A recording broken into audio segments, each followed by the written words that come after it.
Welcome to this short Energy and Water Reporting and Benchmarking, or EWRB, video by the City of Toronto. This troubleshooting video shows you how to fix the date meter became active error message.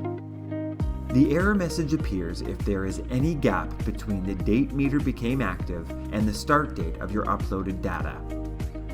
The date meter became active error will show up in two alert messages on the Manage Bills or Meter Entries page. The first notification will appear at the top of the page. The second alert will appear at the top of the table in the Monthly Entries section.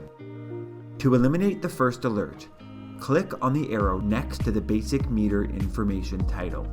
This will expand the Basic Meter Information section.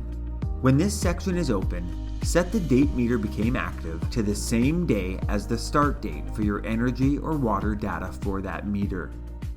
For example, if your gas consumption data starts on February 1st, 2022, you will need to set the date meter became active for your gas meter to February 1st, 2022.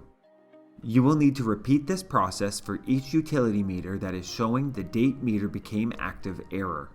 Be sure to click the Save Changes button to save your changes. You should now see a green bar confirming that you have set the date meter became active to the same day as the start date for your energy or water consumption data for that meter.